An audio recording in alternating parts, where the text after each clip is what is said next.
Si vous avez aimé la vidéo, pensez à liker. Liker permet d'offrir une meilleure visibilité à la chaîne sur YouTube et de me soutenir. De plus, chaque like que vous réalisez permet de sauver des pangolins. Si vous ne le faites pas pour moi, faites-le pour eux. Bonjour les amis et j'espère que vous allez bien. Aujourd'hui nous allons nous intéresser à l'enfance d'Adolf Hitler. Battu par son père, refusé à plusieurs reprises aux examens des beaux-arts, donc incapable et frustré de ne pouvoir accomplir ses ambitions d'artiste. De 1889 à 1913, ces années vont forger une personnalité qui va être ponctuée d'échecs et de pas mal de déconvenus. Mais le savais-tu ?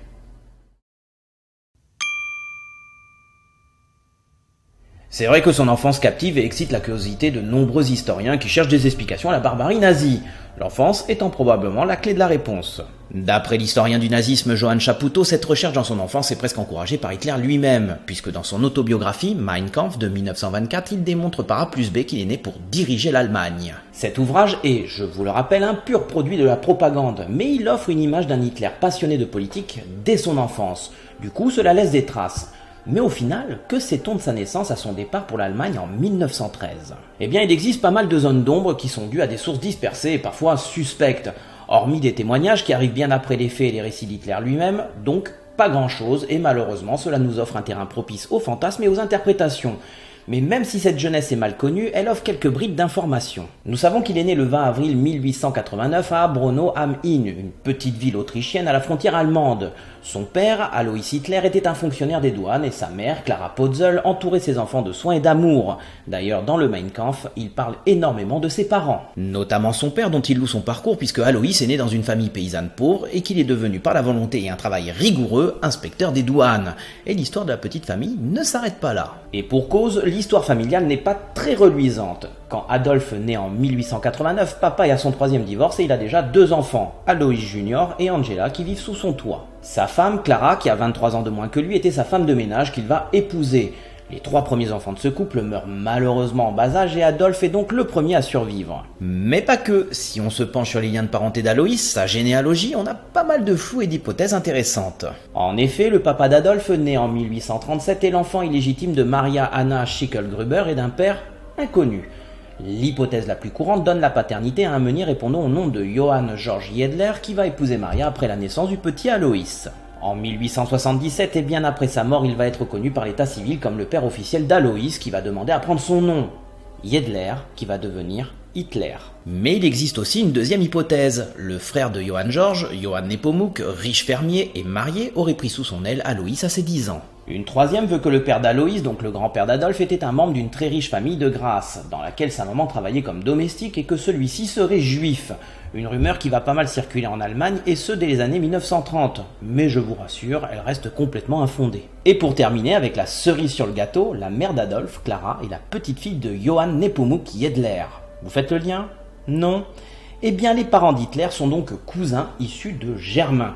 D'ailleurs, ils ont dû demander pour leur mariage une dispense ecclésiastique. Alors, pour la société rurale de l'époque, les liens de filiation un poil chaotiques ne sont pas vraiment choquants, ni même surprenants. Mais je trouve que c'est vraiment cocasse de la part d'un homme qui prône la pureté de la race. Revenons dans les années 1890. Le père d'Adolf déménage à plusieurs reprises avec la famille. Ainsi, Adolf découvre la Haute-Autriche, région frontalière de la Bavière allemande. Après Braunau am Inn, il va grandir à Passau, Lambach, puis Leonding, près de Linz. À l'école primaire, il est très bon élève et s'intègre parfaitement au groupe. Il aime lire notamment les romans d'aventure qui se déroulent au Far West de Karl May. Financièrement, aucun problème, puisque papa est fonctionnaire et donc privilégié par rapport aux enfants de paysans. Par contre, sur le plan psychologique, ce n'est pas la même chose. Alois est imbu de lui-même, autoritaire, rigide et violent avec sa famille. D'ailleurs, sa sœur Paula confiera que chaque jour, Adolf avait le droit à une bonne raclée. Vous le voyez venir avec ses gros sabots, hein ? Est-ce que cette brutalité quotidienne a été le traumatisme fondateur de cette destruction ? Eh bien, pour de nombreux pédopsychologues, on peut établir un lien direct entre la violence reçue et celle que l'enfant fera subir plus tard. C'est vrai, mais il faut aussi rappeler que le châtiment corporel est très courant pour l'époque et s'intègre comme quelque chose de normal dans le schéma de la famille. Papa est autoritaire et répressif et maman, c'est l'image de la tendresse et de l'affection. Affection qu'Adolf n'aura jamais pour son père puisque lorsqu'il décède en 1903, ça ne lui fait ni chaud ni froid. Rien, nada. Et maintenant passons à la période que tout le monde affectionne, l'adolescence. En 1900, le jeune Adolphe intègre le collège de Linz et les résultats sont mauvais. Il a même redoublé la 6e et se replie sur lui-même. Mais ce qui est intéressant, c'est qu'il se décrit, et ce dès l'adolescence, comme un national-allemand fanatique. Il sera d'ailleurs un fervent partisan du rattachement de l'Autriche à l'Allemagne, ennemi des Habsbourg qui dirigent l'Autriche-Hongrie. On peut donc penser que le climat politique à Linz à cette époque est la première source d'idéologie d'Hitler. Alors attention, dans la période il n'est sans doute pas antisémite, enfin pas plus que la moyenne. La xénophobie ambiante se tourne vers les Slaves et notamment les Tchèques. À 16 ans, il quitte le collège sans diplôme et d'ailleurs il le justifie dans le Mein Kampf par une maladie pulmonaire et un désintérêt total pour l'école. Par la suite, il glande à Linz où il est logé, blanchi et chouchouté par sa mère, sa sœur Paula et sa tante Johanna. Il va alors en profiter pour se balader, lire, prendre des leçons de piano, aller au théâtre, mais surtout dessiner et peindre car il va en faire son métier. Quand son père était présent, Aloïs voulait que son fils devienne fonctionnaire, mais depuis sa mort, Adolphe est libre pour devenir un grand artiste. Du moins, c'est ce qu'il imagine, mais la réalité est un poil plus raide. Puisqu'en 1907, il part pour Vienne, qui se trouve à 180 km de Linz, pour passer l'examen d'entrée à l'Académie des Beaux-Arts. Certain de son talent, pour lui, ce n'est qu'une formalité. En même temps, il se prépare relativement mal et bosse peu, et comme vous pouvez vous en douter, il échoue complètement à l'examen. Sa copie est considérée comme insuffisante et il ne fait pas partie de la vingtaine de personnes retenues. Certain de son talent, l'échec était totalement impensable et d'ailleurs on le retrouve encore une fois dans son autobiographie où il nous dit « J'étais tellement persuadé du succès que l'annonce de mon échec me frappa comme un coup de foudre dans un ciel clair. » Et juste après, il apprend que sa mère a un cancer du sein et que celle-ci est malheureusement condamnée. Elle décède avant Noël 1907 à Linz et contrairement au décès de son père, il est totalement effondré. D'ailleurs, il gardera toujours sur lui une photo d'elle. Le docteur Edouard Bloch, qui s'occupait de la famille Hitler, fit ce qu'il put. D'ailleurs, considéré comme le médecin des pauvres, il avait réduit ses honoraires, voire travaillé gratuitement. Adolphe le remercia pour les soins prodigués à sa mère et lui dit « Je vous accorde ma gratitude éternelle ». Ce qu'il faut savoir, c'est que le docteur Bloch, qui exerçait à Linz depuis 1901, était juif. Lors de l'invasion de l'Autriche en 1938 par l'Allemagne, Hitler va ordonner qu'il échappe aux persécutions et celui-ci va en profiter bien sûr pour fuir aux États-Unis. D'ailleurs, il y a certaines hypothèses qui ont vu chez ce médecin l'un des facteurs principaux de l'antisémitisme d'Hitler, puisqu'il l'aurait jugé coupable du décès de sa mère. Totalement anéanti, Adolphe s'accroche à son rêve d'artiste et dès le début de l'année 1908, il s'installe à Vienne pour retenter son concours d'entrée aux Beaux-Arts. Il va donc louer une chambre dans le quartier pauvre à l'ouest de la gare de Vienne. D'ailleurs, il n'est pas seul, puisqu'il est rejoint par un de ses camarades, Auguste Kubizek, fils du tapissier de Linz. Financièrement, il n'y a pas de problème puisqu'il a l'héritage de sa mère et une pension d'orphelin qui va lui permettre de tenir 1 an. Il va donc poursuivre sa vie de dilettante. Il se rend au théâtre ou à l'opéra et se fait plaisir en allant voir les opéras de Wagner.